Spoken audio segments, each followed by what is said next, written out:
Hey, what is going on, everyone, and welcome to another edition of Blogs with Boilon Friday. We're going to see how many things that are from the data mine that we saw, or some of us saw anyways, are actually going to be on the blog post today. There are some other additional points that I want to make towards the end of this as well. So hopefully this is going to be a very big update for us, because there's not very many Fridays left before we round the bend to patch 6.0. So very quickly here, I have this blog post. This is the snippet here for the blog post coming up. So let's see how many of these get ticked. So Doctor Strange's abilities, Wong's abilities. Let's see if he's from the Darkhold team, because there were some people in my Discord suggesting that maybe Wong actually isn't on the Darkhold team, but, you know, we'll find out. The Living Vampire event, this is related to Morbius. The Kate Bishop ability issues. I've been trying to push this for so long. Hashtag fix Kate. You know, I've been doing this for about 2 weeks off and on. Cloak and Dagger's currencies, I guess it's going away, and maybe that's what they're trying to tell us, and whatever the weekly events are going to be. So, without further ado, everyone, let's get this blog started.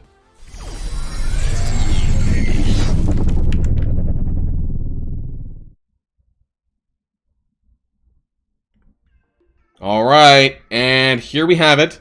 Sorcerer Supremacy.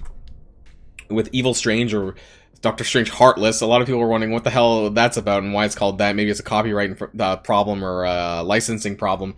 And we have Wong here, and this looks like Wong from the comics, not from the MCU, because when I was on my live stream the other day, I was actually comparing the two costumes and was wondering, you know, if that's the case, which one were we going to get? So it does look like, from what I've seen from the photos and all of that, that this is Wong comic, not Wong MCU, where he looks a little bit different.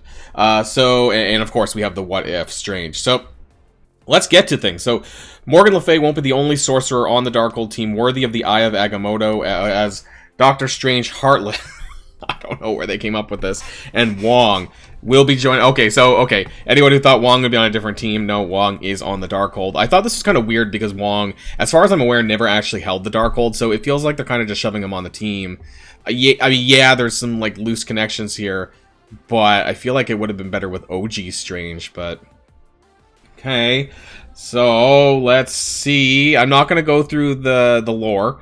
If you haven't seen the episode of What If with Doctor Strange in this, I recommend going to watch that, because it's actually pretty good. I think a lot of this is really that background on that. So we're going to skip ahead here.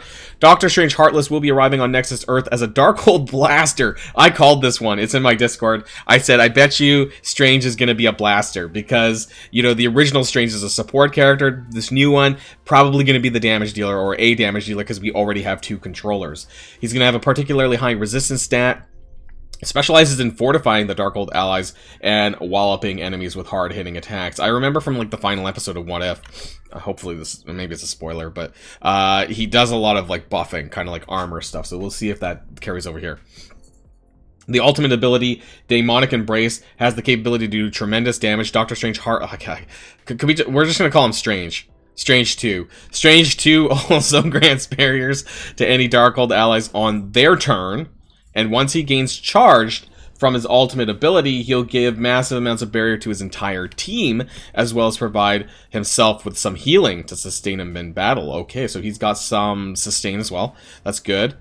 Strange 2 is most effective with the Darkhold team. However, he can work with other characters that can help set him up his ultimate ability by giving him ability energy, positive effects, or the enemy team negative effects. Okay, so let's figure out. So, Villain Cosmic. Okay, they've gone with the villain tag this time. Villain Cosmic Mystic. Oh, right, he's not usable with Phoenix's event. I was wondering here. Blaster, Darkhold, that's Villain Mystic Controller.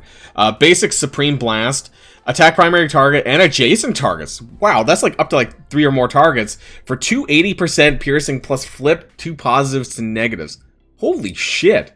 That's a really strong basic attack. This attack cannot be blocked. Wow, that's like a special worthy ability to some degree. Special Iconic Blast, 3 out of 3, very low cooldown cost. Copy and clear 2 positive effects from the primary target. Okay. Attack for 400% damage plus apply slow for 2 turns and reduce speed bar by 25%. Okay. So this is kind of adding on to the speed bar mechanics that that Morgan / Pestilence has. If charged, copy and clear all positive effects on the primary target instead. Okay. Gain 500% extra focus for this attack. Sorry, guys. So that looks to be pretty good.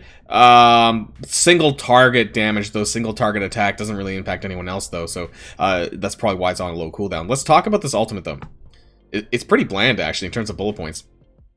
Gain 3 charges. Attack all enemies for 300% damage, plus 50% per additional, per positive and negative effect on self and the primary target.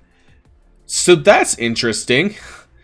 So is this going to include both positive and negatives on self and the primary target? Or am I thinking like per positive on self and negative effect on the primary target?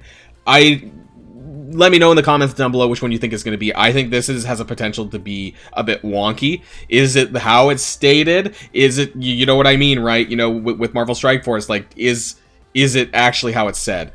We'll have to find out. This attack is unavoidable. Passive Heartless. On turn, if charged, heal for 20% health and lose 1 charged. At the end of any Darkhold ally turn, barrier that character for 15% of this character's max health. So if he has high hit points, that'll be really good. If charged, instead bury yourself in Darkhold, all Darkhold allies, for 15% of this character's max health. On enemy death, gain offense up. If this character already has offense up, gain speed up. So upon lots of kills, you know he's going to get a lot of buffs. Gain 50% crit chance and damage, and spreading that to his allies. Holy crap, that's going to go really well with Morgan, I'm sure, for some of her damage skills. Okay, so he gets charged from using the ultimate. Okay, that's good. And then he's going to be burying people a shit ton while he has charges, essentially. But he's losing 1 every turn that he takes. He's not losing it from this. He's losing it just from the heal portion, actually. So what it seems like is, yeah, as long as he's charged, he can do that, which is really good. And that's crazy because this is going to keep stacking. And don't forget that with Pestilence and Pestilence Morgan, you know, that they're going to have, at least in Arena, an upper barrier cap of 60%. So that's pretty bonkers that this is going to trigger at the end of each Darkhold ally's turn. Oh my god. It's like infinite barrier until he's dead, if he's the one you want to go for. Let's check out Wong. So there's more. Again, backstory Wong. Not going to go through it. They mentioned Dracula. Cool. Are we going to get Dracula in the game? On the battlefield for the Darkhold team, Wong is the protector with high health and resistance. Okay, so they have a tank. So that's interesting as well. Not all arena teams do necessarily have a tank, but it looks like they're going for it here, which means that they're going to be a very strong team in, like, say, Alliance War, possibly Cosmic Crucible as well. They're going to be a very well-rounded team if they have a tank. As protectors go, Wong is extremely powerful and is vital to the success of the team. Not only does he draw enemy attacks with a taunt, okay, well, at least he has a taunt. Some characters who have protector tag do not have taunts. He attacks enemies who attack him. Okay, there's a retaliate. Of course, you can't have a tank without a retaliate skill. His ultimate ability, Portal Barrage, is particularly potent. Manipulates the effects on the primary target. Grants Wong taunt and barrier as well as safeguard. Safeguard? More safeguard? Doesn't Morgan have a safeguard? If Doctor Strange Heartless or regular Doctor Strange is an ally. Okay, nice nod there. Okay, Hero, Global, Mystic, Protector, Darkhold. Okay. Basic Arcane Kick. Primary target 320% plus clear 1 negative effect from self and all Darkhold allies. I could see this being a neat striker if this happens on the striker attack, because this would be a great way to cleanse people. Special dash strike 7 out of 7. That's really high. Attack primary target for 200% piercing plus bonus attack. So that's a lot of piercing damage. That's 600%. Still a very high cooldown. This attack ignores defense up. Okay, that's good. Again, really high energy cost unless there's a way to give more to him. I guess we have another character after Wong as well that we're not sure of. Holy shit. 10 out of 10 energy cost. Portal Barrage. Now he starts full on both, which means that the AI is going to defer to this skill here. Transfer all negative effects from this character to the primary target. Clear all negative effects from self. Okay. Copy 3 from the primary target to self. Flip 3 positive effects on the... Okay, so basically you're just shoving all of these negatives onto the enemy, and any positive that they might have, you're taking them, and then you're flipping them to make them more negative. Attack primary target for 300% damage. Gain taunt for 2 turns. 2-turn taunt, that's good, but it's a fucking cooldown of 10, so this is a bit of an issue unless there's a way to fuel his energy. Bury yourself for 30% of this character's max health. Okay, there's a shit ton of barrier anyways on this team. Is this redundant? I don't know. It might be. If Doctor Strange Heartless or, sorry, Strange 2 or Strange 1 is an ally, gains 1 safeguard up to a maximum of 2. That's great, but again, it's a 10-turn cooldown. Holy crap. If both Strange 1 and Strange 2 are allies, Wong still only gains +1. Sorry, Strange 2 and Strange 1. Yeah. Passive. On spawn, apply defense up to self and Darkhold allies for 2 turns. This is pretty typical for an arena meta team, especially to have these kind of buffs on spawn. On turn, if this character or any Darkhold allies have any barrier at all, apply deflect up to a max of 3. That's really good. There's gonna be fucking barriers like every single turn. Excuse my swearing, but oh wow, like the barrier, they're just really pushing the barrier. And it makes me wonder, because people were talking about the validity of Fortifier ISO, and I think that there might be a space for this coming soon, and especially if they might be giving us blue ISO 4 or 5 in the near future. This is definitely a team that would very much take advantage of this. When an enemy attacks a Darkhold ally, if this character does not have ability block, attack that enemy 3 times for 50% piercing. So that's essentially 150% piercing. But as far as the multi-hits go, if any of them have death proof, for example, like this would punch through the death proof, so that's good too. When this character drops below 30% health, clear taunt. This is typical of recent tanks where they've actually done this to not kill them. Gain 30% armor, and Darkhold allies gain 30% armor. Okay, there's a few questions. Like holy shit, the energy costs are really, really high on Wong. The cooldowns on Strange 2 is not as high. 7 and 3, it's actually pretty low. I wonder to what degree you're going to be able to get back around on this, and then we won't know more until we get Scarlet Witch's rework, assuming that she might get a pretty sizable kit rework that might have some, ability energy portions to help with this. I know it's an arena team, but 10 out of 10 seems really high, so it pretty much means that he's not viable elsewhere, because there's just no chance in hell that you're going to get around to these cooldowns outside of arena, like a one-time shot, like war offense, maybe something like that. Not even war defense, because it's just too high, I think. Living Vampire. So we know that this event starts on... It was supposed to start on Friday, on the 18th. Now it says this Thursday, the 17th. I'm going to have to follow up on that one, because they've been wrong on the blog post before, so I want to clarify when this starts. The Mystic Assassin Orb. We've talked at length about the Morbius milestone, so I'm not going to actually go over this again. In multiple videos, I've really talked about this already, so this is going to be interesting, though. This is new. I didn't see that before. Primal Thirst web-exclusive milestone. Still hungry for rewards. Battle in Arena. Oh, fuck. To earn points towards a daily web-exclusive milestone that runs for 8 straight days, presumably with the Morbius milestone as well. And rewards Mystic Assassin Orb fragments. Okay, so another way for free-to-play players to get these Mystic Assassin Orbs, because the biggest concern was because this Living Vampire milestone was solely on opening orbs, and to me there was a finite number of orbs that you could get free-to-play. So I guess this just adds on to that. If you're doing this, which you should be doing, I guess, unfortunately, I know it's the web store, but, if they're given to us, you should really try and make sure you check this. Limited offers will also be available on the web for Mystic. Yeah, of course there is. So if you want to whale out to complete this milestone, then there will be other ways for you to spend to do that. Bonus events on the lookout. Energy overload, so that's double your campaign energy. We had one recently. Actually, we had one, today. Ending though. Raid Frenzy, Quarter Blitz, and so all of that will be for the Living Vampire event. One thing that I want to talk about before we go any further, so it's this here. This was the mirror image event for Echo, and I want to point out that her mirror image milestone, which had a leaderboard, by the way, ranked leaderboard, did not mention that there was going to be red stars for Echo.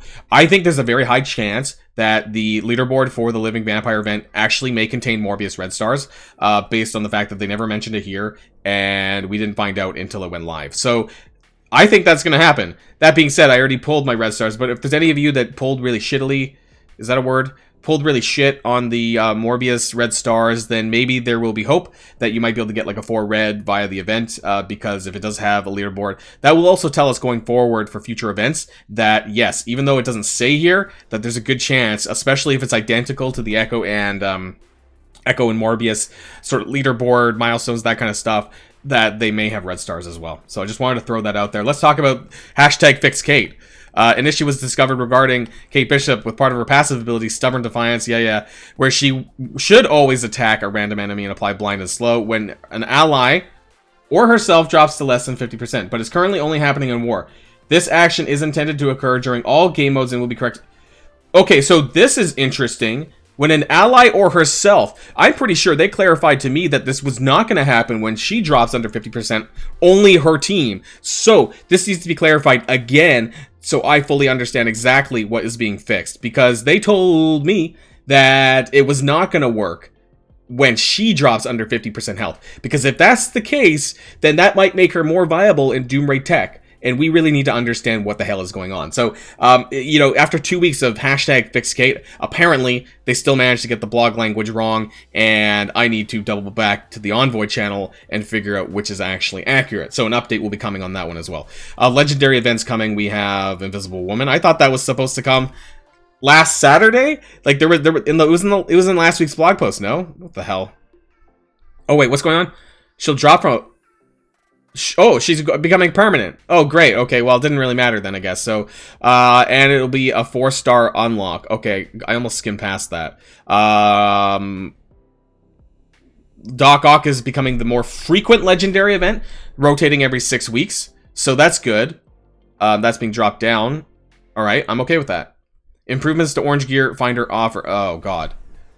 What is this? When you click the find button, the hidden offers?